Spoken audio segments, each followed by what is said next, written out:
Bismillahirrahmanirrahim. Assalamualaikum warahmatullahi wabarakatuh. Alhamdulillah wassalatu wassalamu ala rasulillah. Pertama, marilah kita ucapkan puji syukur kepada Allah Subhanahu wa taala yang masih memberikan kita kesehatan dan kekuatan di tengah kondisi pandemik COVID-19 saat sekarang ini. Salawat dan salam kita ucapkan kepada Nabi besar kita Nabi Muhammad sallallahu alaihi wasallam. Allahumma shalli ala Muhammad wa ala ali Muhammad. Sebelumnya Bapak ucapkan kepada Ananda kelas 7 yang mana sudah diterima di MTSN 6 Kota Padang. Ya, semoga Ananda dapat belajar dan menimba ilmu dengan sebaik-baiknya di sekolah kita ini. Hari ini Ananda kelas 7 masih dalam kegiatan matsama, yang mana matsama hari ini masih dilaksanakan secara daring. Bapak harap Ananda dapat mengikuti dengan sebaik-baiknya ya. Dalam kegiatan hari ini ya, ada materi yang akan Bapak sampaikan, yang mana materi itu adalah tentang kesetaraan gender ya. Pertama kita bahas dulu apa itu gender ya. Gender adalah konsep hubungan sosial ya, yang membedakan fungsi dan peran antara laki-laki dan perempuan ya. Perbedaan fungsi dan peran laki-laki dan perempuan ini tidak ditentukan oleh perbedaan biologis atau kodrat, melainkan dibedakan menurut kedudukan, fungsi dan peran masing-masing dalam berbagai bidang kehidupan. Nah, apa yang melatar belakangi adanya kesetaraan gender ini ya, yaitu adalah wanita dalam sejarahnya di masa lalu dan mungkin sampai sekarang saat ini ya, cenderung terpinggirkan ya, kurang beruntung, kurang dihargai dan dihormati, dan sering dianggap separuh laki-laki ya. Nah, permasalahan gender ya, perbedaan gender menjadi permasalahan karena melahirkan adanya ketidakadilan ya, khususnya bagi kaum perempuan ya. Adanya ketidakadilan gender ini bisa dilihat dari yang pertama, adanya marginalisasi ya, satu proses peminggiran akibat perbedaan jenis kelamin ya, yang mana di sini yang dipinggirkan adalah kaum perempuan ya. Yang kedua adalah subordinasi ya. Subordinasi adalah pementingan peran laki-laki daripada perempuan ya, yang mana adanya suatu penilaian ya atau anggapan bahwa suatu peran yang dilakukan oleh salah satu jenis kelamin lebih rendah dari yang lain ya. Yang ketiga ada stereotip, yaitu pelabelan negatif kepada salah satu jenis kelamin ya, yang mana banyak terjadi adalah pelabelan negatif terhadap kaum perempuan ya. Selanjutnya ada kekerasan ya, kekerasan terhadap perempuan ya, yang mana bisa kita lihat banyak sering berita ya, banyaknya terjadi kekerasan fisik maupun non fisik yang dilakukan oleh suami terhadap istrinya ya. Adanya misalnya pemukulan, penyiksaan ya. Ya, banyak lagi yang kita dengar ya. Yang kelima ada beban kerja kaum perempuan ya. Anggapan bahwa perempuan adalah pribadi yang ulet sehingga semua urusan pekerjaan rumah tangga dilakukan oleh perempuan, sementara laki-laki dalam hal ini tidak pernah diarahkan untuk meringankan kerja perempuan ya. Nah, apa itu kesetaraan gender ya? Kesetaraan gender adalah kesamaan kondisi bagi laki-laki dan perempuan memperoleh kesempatan serta hak-hak sebagai manusia ya, agar mampu berperan dalam berbagai bidang kehidupan ya. Misalnya di bidang politik, hukum, ekonomi, sosial, budaya, pendidikan, ya, pertahanan dan keamanan, ya. adanya kesetaraan gender ini juga menghapus adanya diskriminasi ya atau ketidakadilan baik terhadap kaum laki-laki maupun kaum perempuan ya. Contoh kesetaraan di bidang ekonomi misalnya ya, pria dan wanita memperoleh gaji yang sama ya jika performanya sama, bidang pekerjaannya sama ya di sebuah perusahaan ya. Hal ini sekaligus membuktikan bahwa tidak adanya tindakan diskriminasi berdasarkan gender ya. Dapat kita lihat ya, sekarang sudah ada tentara perempuan ya, polisi perempuan ya, pilot perempuan ya, yang biasanya pekerjaan-pekerjaan tersebut dilaksanakan atau dilakukan oleh laki-laki ya. Ada lagi contoh kesetaraan gender di bidang politik ya. Misalnya perempuan dan pria diberikan akses yang sama untuk menjadi calon legislatif ya. Selain itu, setiap warga negara pada dasarnya dapat mencalonkan diri ya, mencalonkan diri menjadi kepala daerah atau kepala negara ya. Seperti kita ketahui ya, presiden kita pernah dipimpin oleh seorang perempuan ya. Jadi siapapun ya berhak atau dapat mencalonkan diri menjadi pemimpin daerah, bahkan sebagai pemimpin negara ya. Nah, dalam Islam juga ada kesetaraan gender ya. Di dalam Al-Qur'an terdapat kontroversi ya tentang konsep relasi gender yang seakan adanya ketidakadilan bagi kaum perempuan ya. Misalnya perempuan ya hanya bisa memiliki satu suami misalnya ya, atau perceraian berada di tangan suami ya, atau talak yang bisa memutuskan hanya suami misalnya ya. Ya, pemimpin rumah tangga ya diatur atau dipimpin oleh suami ya. Namun jika kita perhatikan ya dengan benar, maka dipahami bahwa ayat-ayat dalam Al-Quran tersebut merupakan proses mewujudkan keadilan dan kesetaraan dalam kehidupan ya. Nah, ada di surat An-Nahl ya, ayat ke-97 misalnya, kesempatan beramal antara laki-laki dan perempuan ya. Yang mana artinya barang siapa yang mengerjakan amal soleh baik laki-laki maupun perempuan dalam keadaan beriman, maka sesungguhnya akan kami berikan kepadanya kehidupan yang baik ya. Ada lagi contohnya misalnya derajat manusia ditentukan takwa, bukan jenis kelamin ya. Ada dalam surat Al-Quran surat ke-49 ayat 13 yang mana artinya, hai manusia, sesungguhnya kami telah menciptakan kamu dari seorang laki-laki dan perempuan ya, yang menjadikan bersuku-suku berbangsa-bangsa supaya kalian saling mengenal ya. Dan sesungguhnya orang yang paling mulia di antara kalian di sisi Allah adalah orang yang bertakwa ya. Jadi Allah tidak melihat jenis kelamin seseorang ya dalam menentukan derajat manusia ya. Yang menentukan adalah takwanya ya. Nah, bahkan di dalam Islam ya ada hal-hal yang meringankan perempuan ya. Misalnya tidak qada salat ketika haid ya, tidak wajib puasa saat haid ya.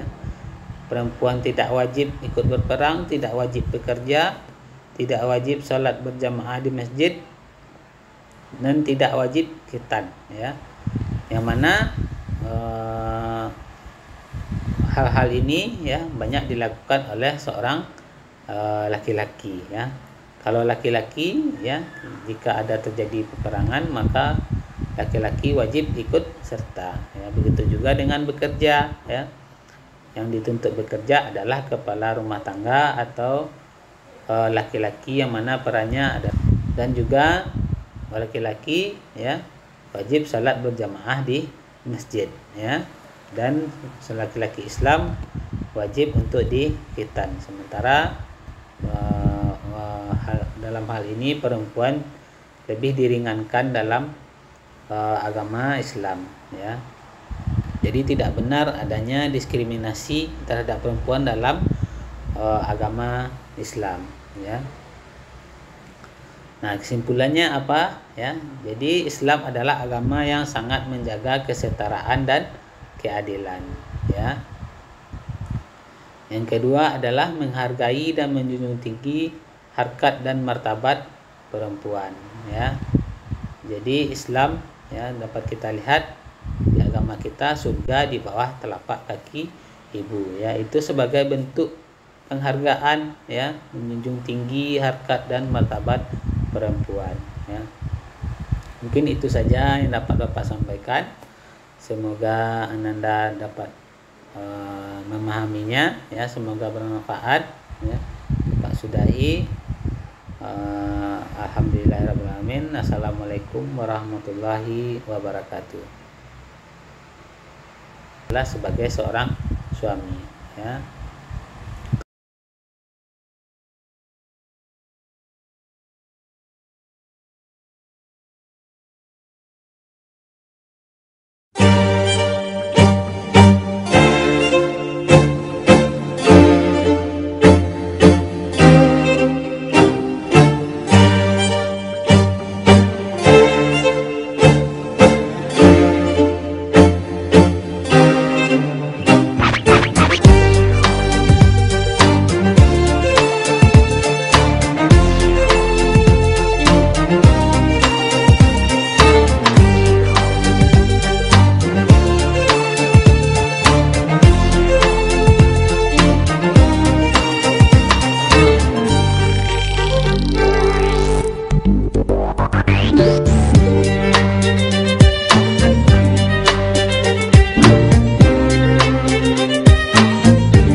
Assalamualaikum warahmatullahi wabarakatuh.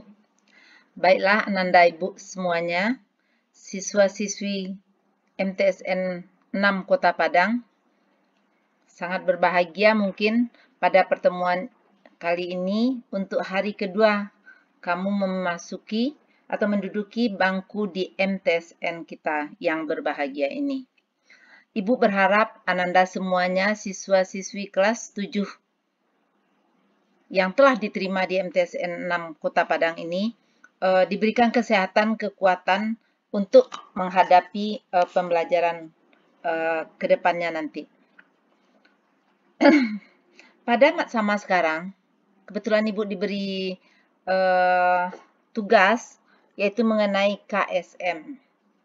KSM adalah kompetisi sains madrasah, di mana nama Ibu adalah Ibu Rusmardiniarita MPD.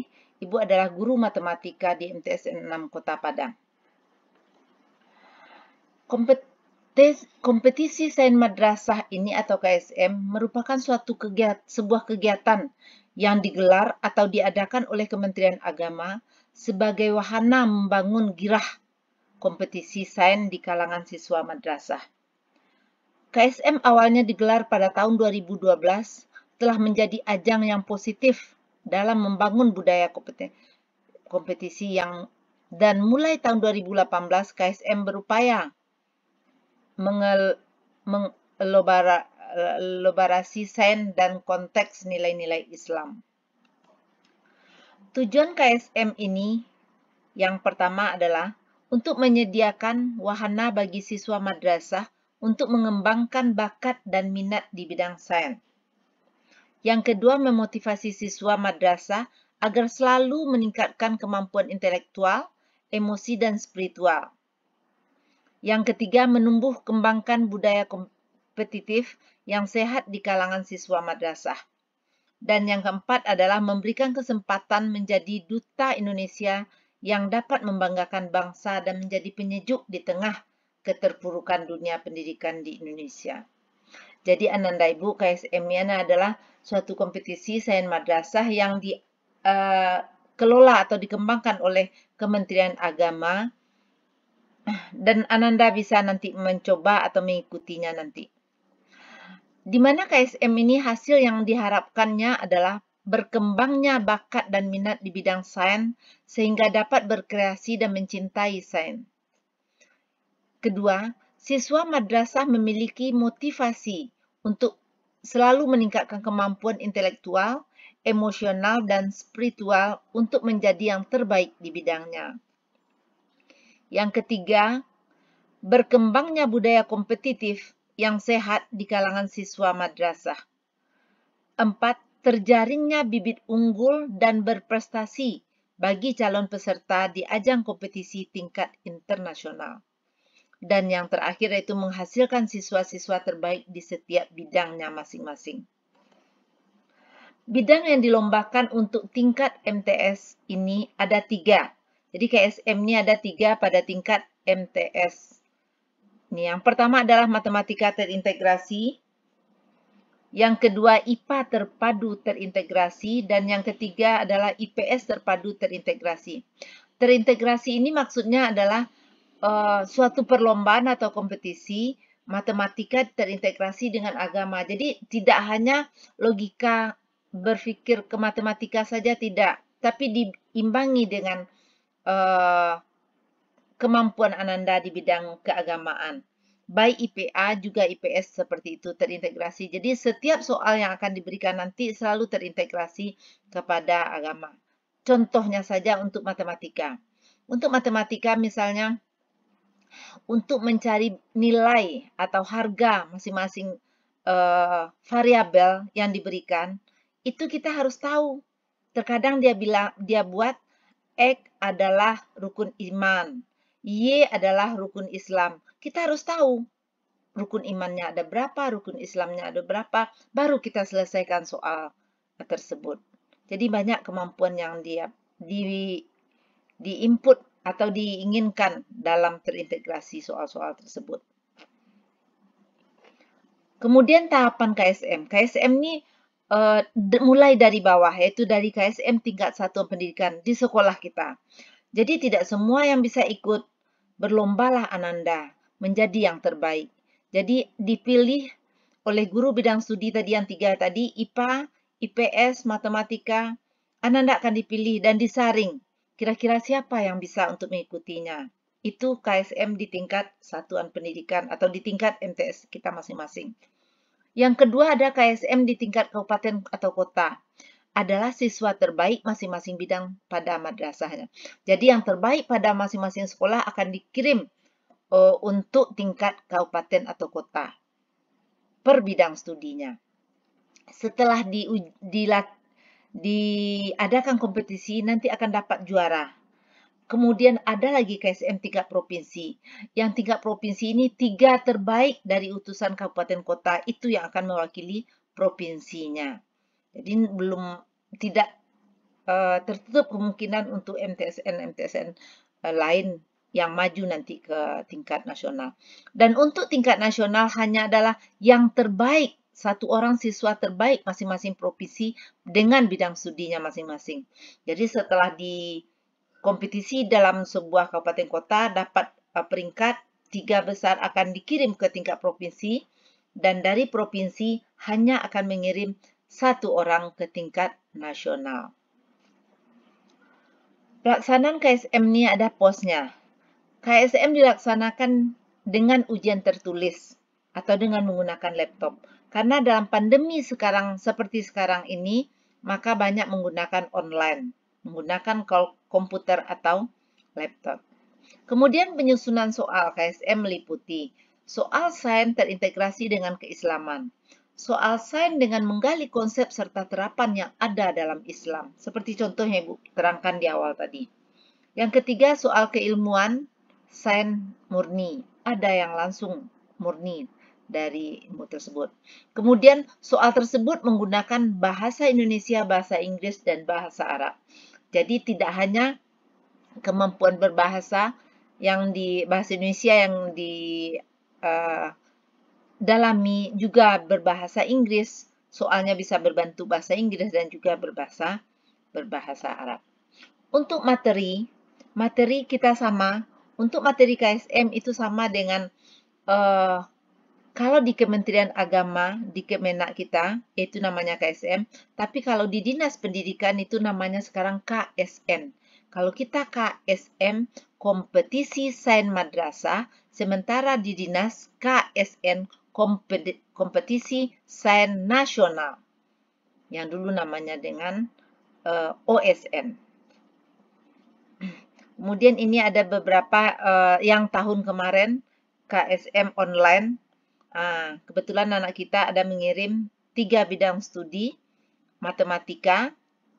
Nah, ini ada kelas 9 sekarang, yaitu Ananda Dito. Dan ini adalah yang IPA, sudah selesai, sudah tamat kemarin. Ini adalah KSMO. Kenapa pakai O? Karena online di tingkat nasional. Ini maju ke tingkat nasional. Mungkin itu yang dapat Ibu sampaikan pada KSM ini. Ibu berharap Ananda semua dapat menggali, dapat menambah wawasannya, dan ikut berkompetisi nantinya. Dalam semua perlombaan tidak hanya KSM, tapi ujung tombaknya KSM, tapi akan banyak Ananda lalui nanti. Bisa jadi ada perlombaan di tempat-tempat yang lain kayak Universitas Andalas, Universitas Negeri Padang, dan lain sebagainya. Mungkin pada pertemuan ini, hanya ini yang dapat Ibu sampaikan. Banyak maaf. Wabillahi taufiq wa hidayah. Assalamualaikum warahmatullahi wabarakatuh. Assalamualaikum. Assalamualaikum. Apa kabar saudaraku sekalian? Daku mendoakan kamu selamat sejahtera.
元気にしてますか？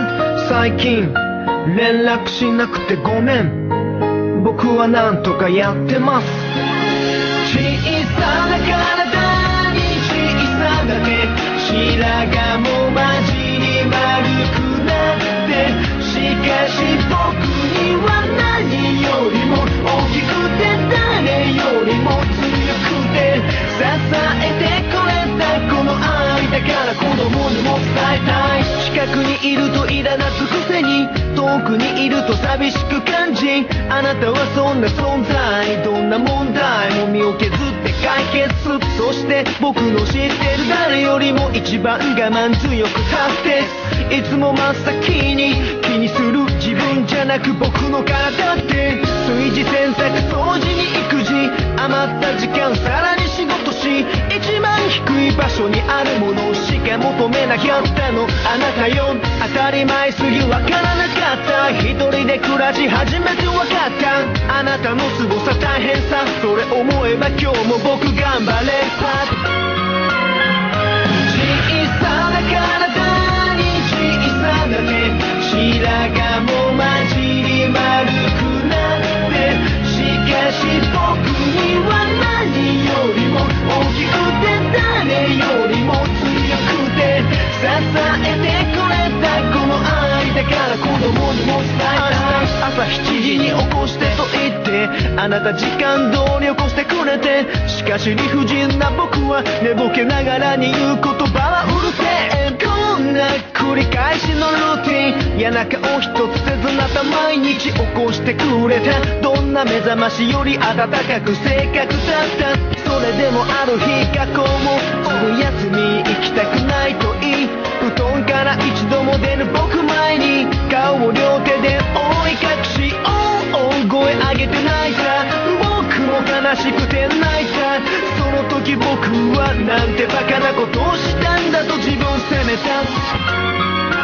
小さな体に小さな手、白髪も混じり丸くなって、しかし僕には何よりも大きくて誰よりも強くて支えてくれたこの愛感謝してます。まいりました子供に先立たれるほど辛いことなんてこの世にないのだから、たった1秒でもあなたより長く生きること、これだけは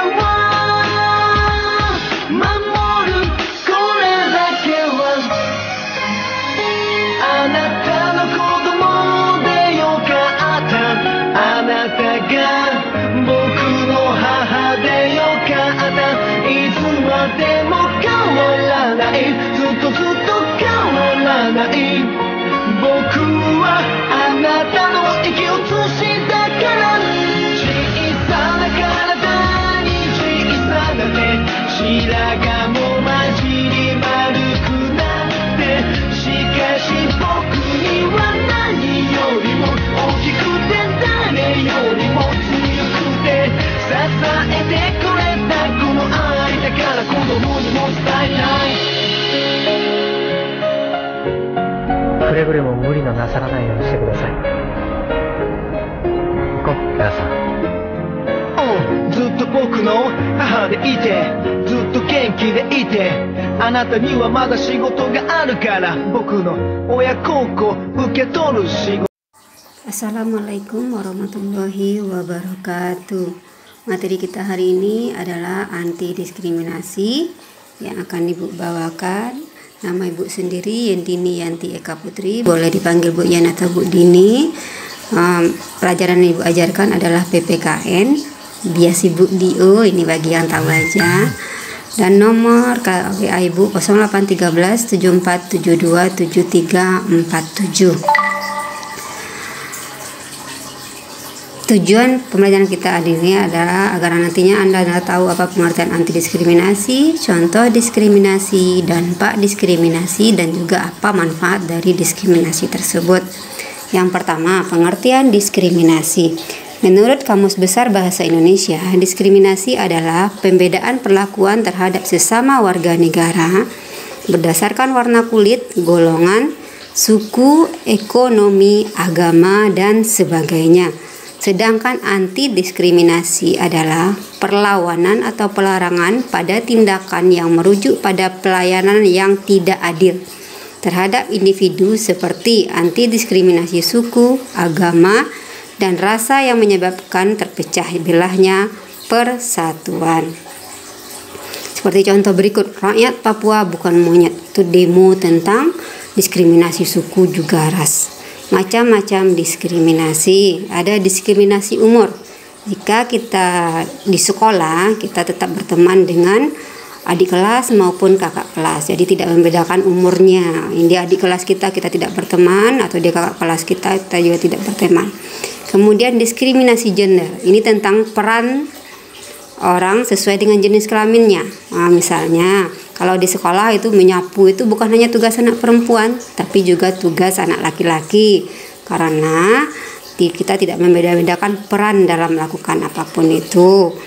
Kemudian diskriminasi kesehatan, kita juga berteman dengan teman yang kalau misalnya ada yang cacat fisiknya, misalnya kakinya tidak ada, atau jarinya kurang satu, atau jarinya jadi 11 atau 12. Jadi kita harus berteman dengan dia juga.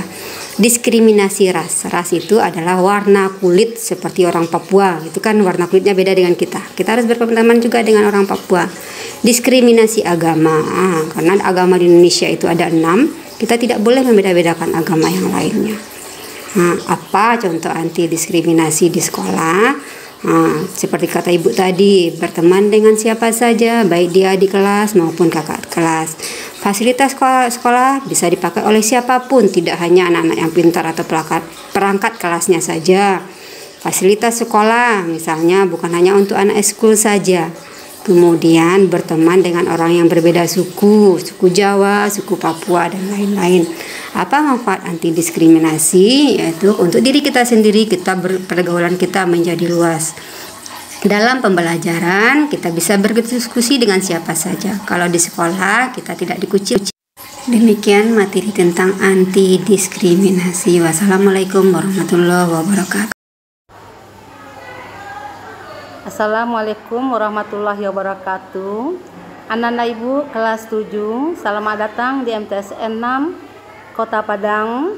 Semoga Ananda betah di MTSN 6 Padang dan dapat menjalankan pendidikan dengan sebaik-baiknya. Ananda, pada hari ini kegiatan kita adalah maksama, yang mana adanya materi nanti yang akan ibu berikan. Walaupun materi ini kita laksanakan secara daring, anak-anak harus tetap semangat di dalam menerima materi ini, dan juga harus tetap menjaga imun tubuh dan jaga kesehatan selalu. Ananda, perkenalkan dulu, nama Ibu Elda Gusti, panggilan Ibu Elda. Ibu mengajar PPKN di MTSN 6 Kota Padang.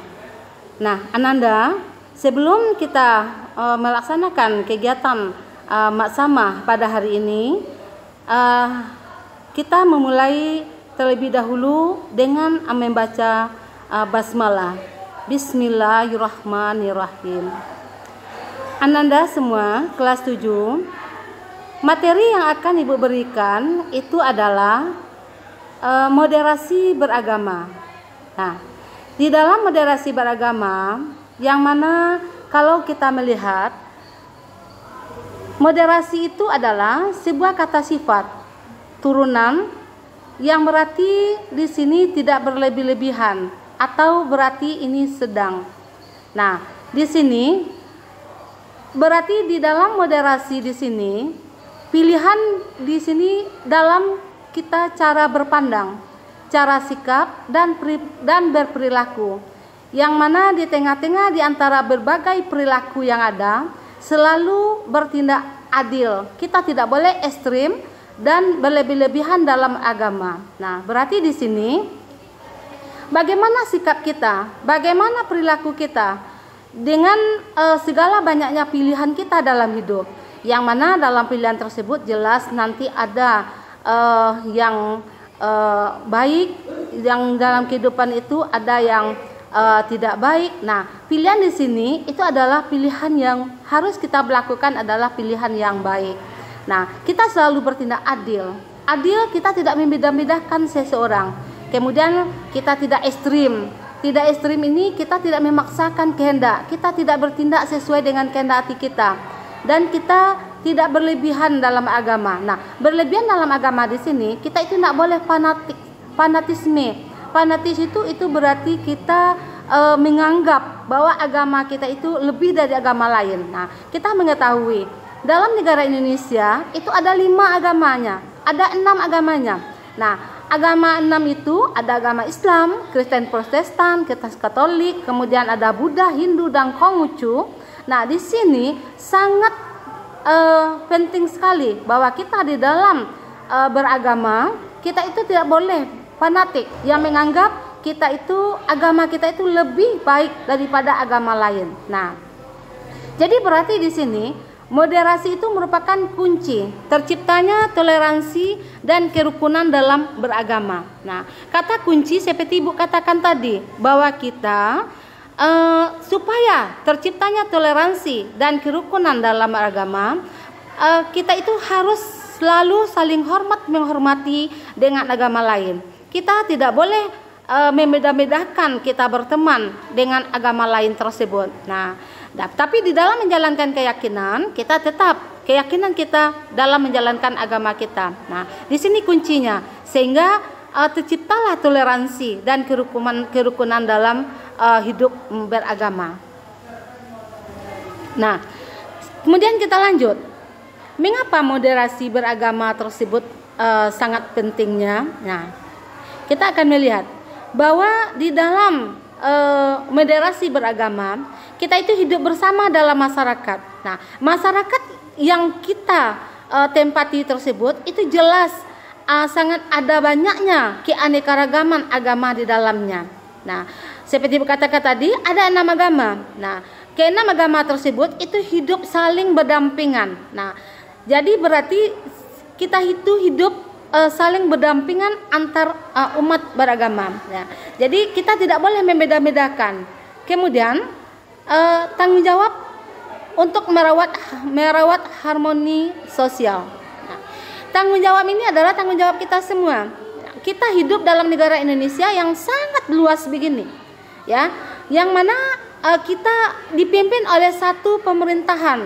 Nah, di dalam kehidupan beragama, ini adalah tanggung jawab kita untuk menjaga, merawat harmonis dalam kehidupan sosial kita.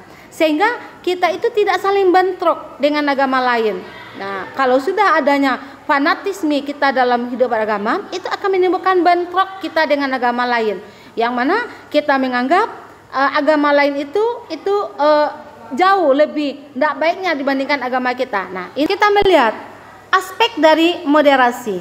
Nah, aspek dari moderasi itu jelas kita melihat, ya, itu adalah pemikiran.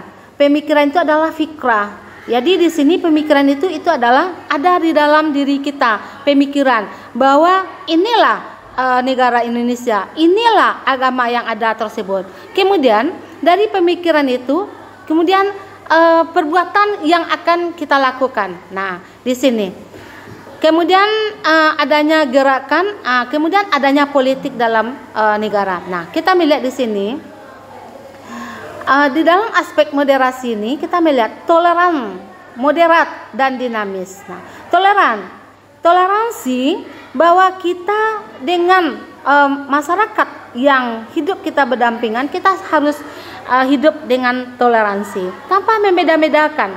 Seperti Ibu katakan tadi, kita merasakan apa yang dirasakan oleh orang lain. Orang lain tersebut susah, kita ikut merasakan susah. Nah, gitu. Nah, kemudian menyeimbangkan konteks dalam kehidupan kita, bahwa kita itu sama-sama manusia yang diciptakan oleh Tuhan Yang Maha Esa. Kemudian kita sama-sama meyakini akan adanya agama tersebut. Nah, sesuai dengan Pancasila, sila pertama, bahwa sila pertama itu jelas mengatakan ketuhanan Yang Maha Esa. Kemudian kita berorientasi pada berpijak kepada pada tradisi yang ada. Nah, tradisi dalam kehidupan masyarakat itu jelas ada. Kita tahu ya adanya hukum adat, itu contohnya. Jadi kita tetap juga pedoman seperti itu, bahwa adat itu sudah jelas mengajarkan kepada kita bahwa kita itu sebagai manusia, kita itu harus saling menghormati, kita harus tolong menolong kepada orang yang lebih besar, kita harus selalu hormat kepada yang lebih kecil, kita harus lebih menyayangi. Kemudian penghormatan juga kepada tradisi atau adat istiadat kita, itu termasuk di dalam moderasi beragama tersebut. Jadi berarti di sini apa indikator dari moderasi beragama tersebut? Nah, ini kita melihat komitmen bernegara. Nah, kita hidup dalam negara Indonesia, bahwa kita komitmen dalam negara Indonesia, bahwa adanya kesetiaan kita kepada ideologi negara. Nah, Ananda, ideologi negara kita apa? Nah, Pancasila. Nah, di dalam Pancasila itu jelas-jelas dikatakan ya, bahwa negara Indonesia itu mengakui akan adanya Tuhan. Ya, bahwa di dalam ketuhanan tersebut, walaupun adanya 6 agama yang ada, tapi ke-6 agama itu meyakini akan adanya Tuhan.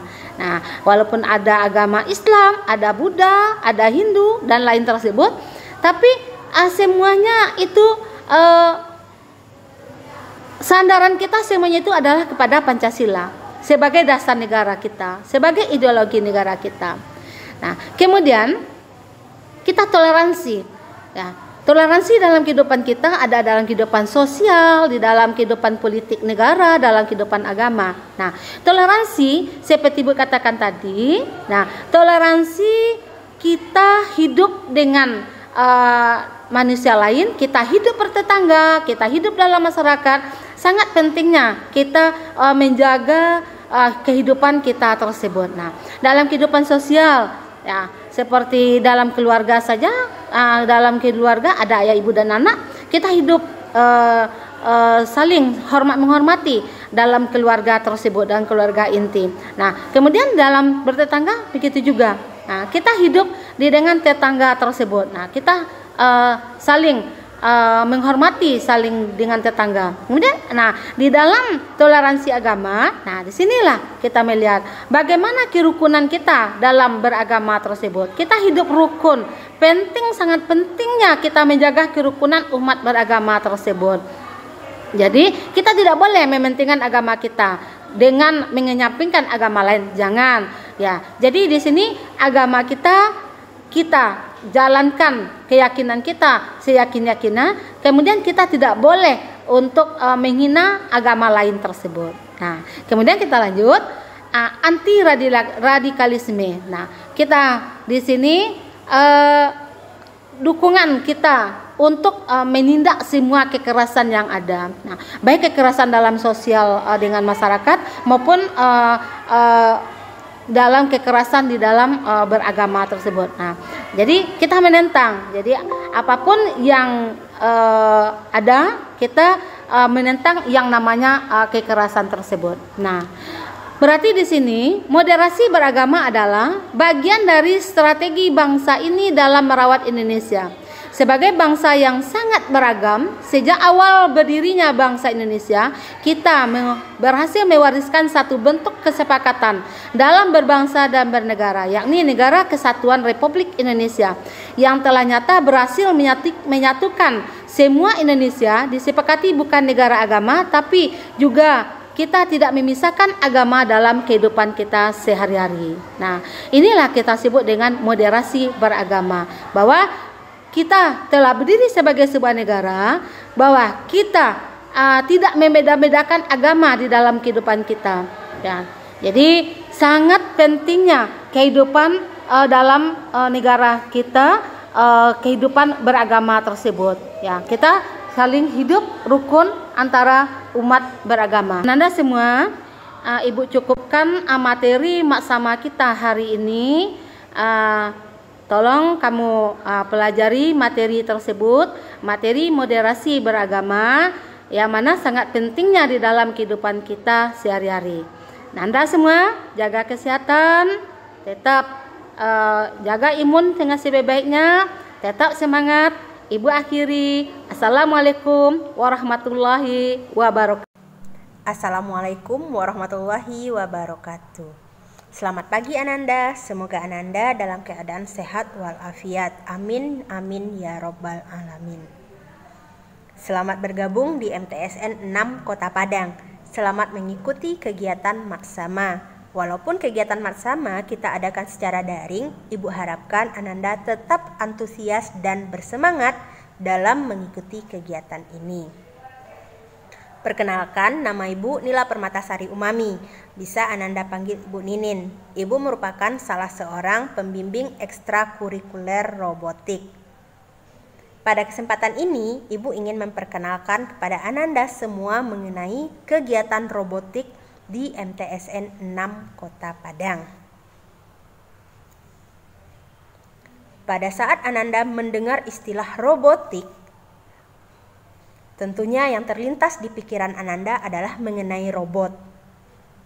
Sebenarnya, robotik itu bukan hanya sekedar merakit robot semata. Bila kita hanya fokus pada bagaimana kita merakit robot, kita akan menghasilkan patung robot, bukanlah sebuah robot yang dapat bergerak. Pada robotik ini kita ingin menciptakan sebuah robot cerdas, artinya robot tersebut dapat bergerak. Robot merupakan sebuah alat mekanik.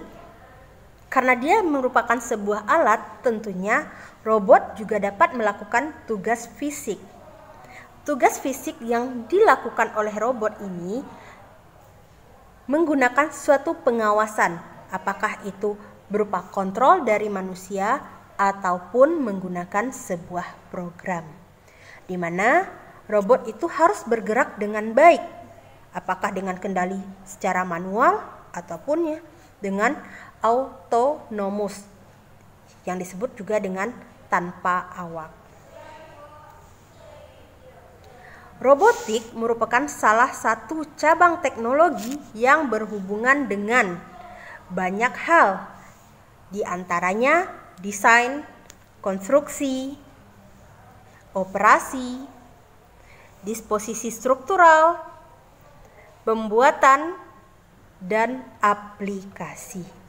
Selain itu, robotik juga berkaitan dengan berbagai bidang ilmu pengetahuan, di antaranya elektronika, mesin, mekanika, dan rekayasa perangkat lunak. Selama ini kita beranggapan bahwa belajar robotik itu identik dengan sesuatu yang sangat rumit dan sangat sulit.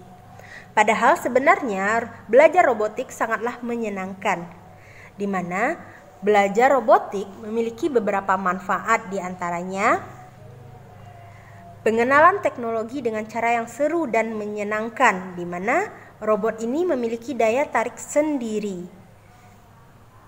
Yang kedua, untuk meningkatkan nilai kerjasama, kemampuan kognitif, problem solving, dan kreativitas.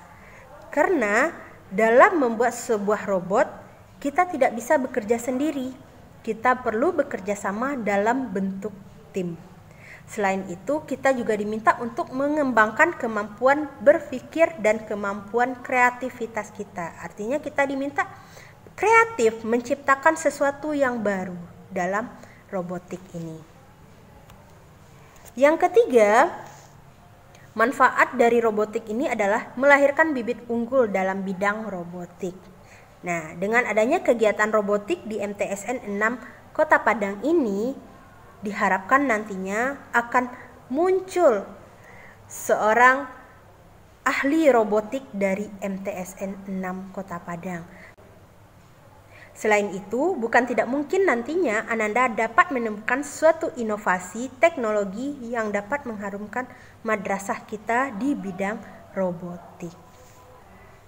Untuk mendukung program robotik di madrasah, Kementerian Agama melalui Ditjen Pendidikan Islam mengadakan suatu kompetisi robotik untuk tingkat madrasah, baik itu tingkat MI, MTS maupun tingkat MA.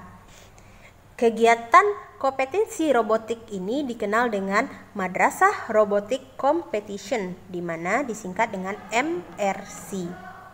Pada tahun 2020, Kementerian Agama sudah sukses melakukan Madrasah Robotic Competition ini. Dan untuk tahun 2021, Kementerian Agama juga kembali mengadakan kegiatan kompetisi robotik ini.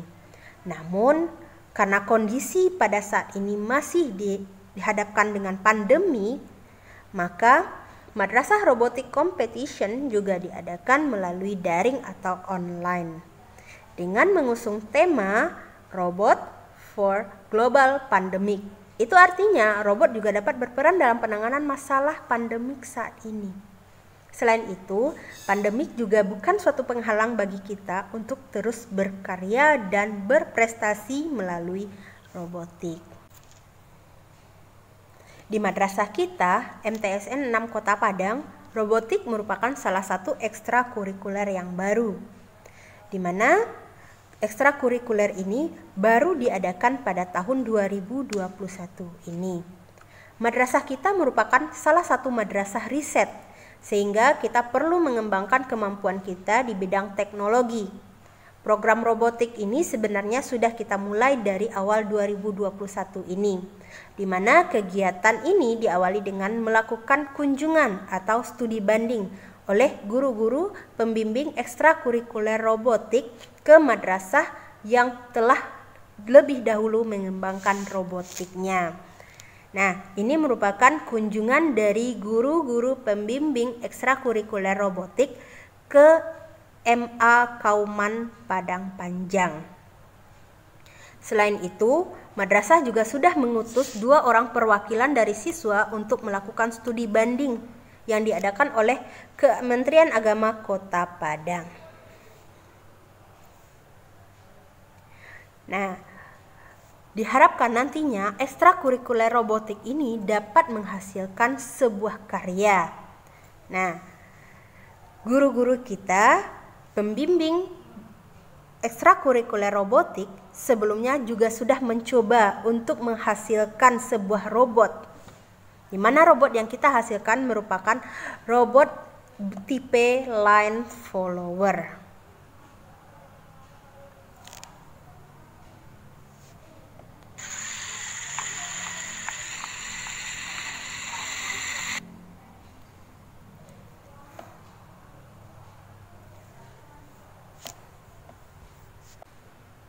Nah, robot yang baru saja kita saksikan itu adalah robot hasil karya dari guru-guru pembimbing ekstrakurikuler robotik. Nah, robot line follower itu terdiri dari banyak komponen. Nah, ini merupakan gambaran dari robot line follower. Robot line follower ini merupakan robot yang memiliki 2 buah sensor yang berada pada bagian bawah dari robot. Fungsi dari sensor adalah untuk mendeteksi line atau jalan dari robot tersebut. Sensor hanya mendeteksi garis hitam. Apabila tidak mendeteksi garis hitam, maka robot tidak bisa bergerak. Nah, selain itu, robot ini juga memiliki komponen yang disebut dengan Arduino Uno. Arduino Uno ini merupakan otak dari robot line follower ini, di mana program yang sudah diset akan disimpan di dalam chip yang berada pada Arduino Uno ini. Nah, robot line follower ini juga digerakkan menggunakan baterai. Nah, kita juga bisa melihat di sini pada robot terdapat banyak kabel yang berwarna-warni yang terhubung pada satu komponen ke komponen lain. Nah, di mana kabel-kabel tersebut semuanya terhubung ke Arduino Uno yang merupakan otak dari robot ini.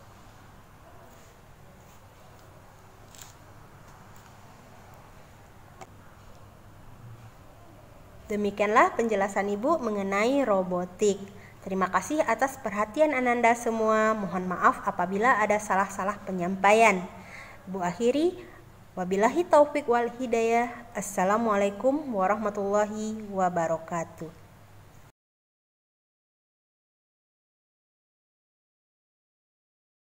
Assalamualaikum warahmatullahi wabarakatuh. Alhamdulillahillazi khalaqal insana fi ahsani taqwim. Asyhadu an la ilaha illallah wahdahu la syarikalah wa asyhadu anna Muhammadan abduhu wa rasuluh allazi la nabiyya ba'da. Yang Bapak hormati, Bapak Ibu panitia Marsama, seterusnya yang saya hormati Bapak Ibu Majelis Guru RT 6 Kota Padang, dan yang kami banggakan dan yang Bapak banggakan Ananda semua peserta Marsama tahun pelajaran 2021-2022 pada MTS 6 Kota Padang. Sudah hari ketiga Ananda mengikuti kegiatan masa ta'aruf siswa madrasah pada MTS 6 Kota Padang. Bapak berharap masa ta'aruf selama 3 hari ini Ananda bisa mengenal lingkungan madrasah, mengenal model-model pembelajaran di madrasah, bersilaturahmi dengan guru dan pengurus OSIS yang ada pada madrasah adalah madrasah kalian, tempat kalian belajar. Demikianlah keadaan madrasah akan kalian tempati, tempat kalian belajar, tempat kalian menimba ilmu untuk 3 tahun. Kemudian yang kedua, dengan Marsama ini juga berharap kalian bisa lebih mencintai madrasah. Setelah mengenal madrasah, bisa kalian mencintai madrasah ini. Madrasah ini membutuhkan kecintaan dari kalian semua, perhatian dari kalian semua, dan kalian harus memiliki rasa yang tinggi terhadap madrasah ini. Harus bangga kalian dengan madrasah ini, karena kebanggaan kalian kepada madrasah akan mendapat mewujudkan, membentuk dan menjadikan madrasah ini menjadi madrasah yang bermartabat, madrasah yang besar, dan madrasah yang lebih terkenal. Kemudian yang ketiga, dengan Marsama ini yang dilanjutkan nanti dengan proses belajar mengajar selama 3 tahun pada madrasah ini.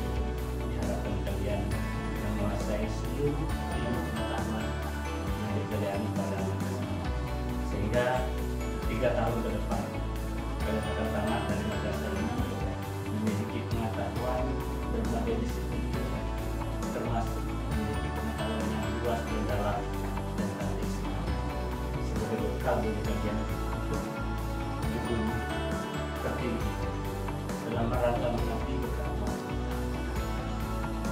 membesarkan negara, mengisi pembangunan negara. Ananda semua yang Bapak banggakan, makanya oleh sebab itu setelah Marsama ini kalian akan mulai belajar pada masa pandemi COVID-19 atau COVID-19. Berdoalah kepada Allah SWT agar keadaan PPKM darurat ini berubah menjadi keadaan normal. Saat ini Kota Padang berada pada zona merah. Mudah-mudahan dalam waktu yang tidak terlalu lama Allah memberikan kebersihan, menghilangkan wabah ini di kota kita, sehingga anak-anak dapat mengikuti pendidikan secara normal, belajar secara normal, bertemu dengan kawan-kawan kalian satu lokal, bertemu dengan kawan-kawan kalian satu angkatan, serta bertemu dengan kakak kalian kelas 8 dan kelas 9. Tanpa pertemuan dengan guru Ananda, maka pembelajaran itu tidak akan sempurna. Sehebat apapun teknologi, kalau antara kalian dengan guru berada pada ruang yang berbeda, maka hasilnya tidak akan maksimal.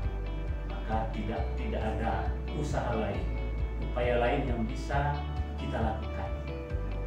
Berdoalah Ananda kepada Allah SWT agar Allah merubah keadaan ini menjadi yang normal, sehingga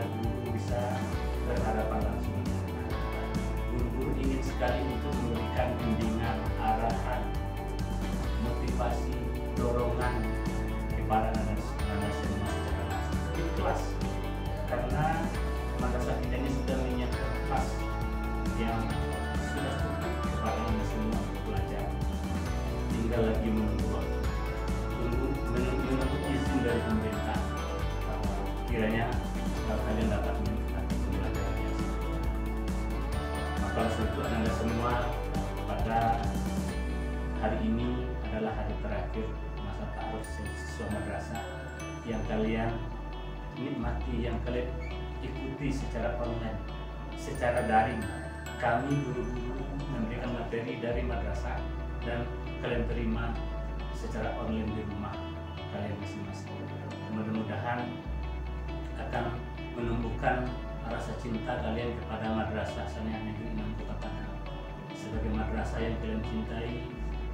Kemudian kalian bisa lebih giat belajar, lebih bersemangat, dan mengerjakan semua tugas-tugas pelajaran yang diberikan oleh guru setelah kegiatan bersama. Jangan kalian bermain-main, mempergunakan waktu bukan untuk belajar, karena pembelajaran itu ada pada tangan kalian, ada pada diri anak. Kalau anak tidak belajar, orang tua tidak akan, itu tidak akan melihat. Hanya kalian dan Allah yang tahu bahwa kalian benar-benar di antara inti dari masalah yang kalian ini, mengharapkan supaya kalian kenal dengan madrasah, kenal dengan diri kalian, bahwa kalian sekarang bukan lagi siswa sekolah dasar, bukan lagi siswa ini, tapi saat ini anak-anak sudah resmi menjadi siswa MTSN 6 Kota Padang yang kita banggakan dan kita cintai. Dan pada akhirnya Bapak atas nama Kepala Madrasah Saniyah Negeri 6 Kota Padang, MTSN 6 Kota Padang, dengan berserah diri kepada Allah SWT, marilah kita tutup acara bersama ini dengan sama-sama membaca Alhamdulillahirabbil alamin. Demikian, banyak maaf. Wabillahi taufiq wal hidayah. Wassalamualaikum warahmatullahi wabarakatuh.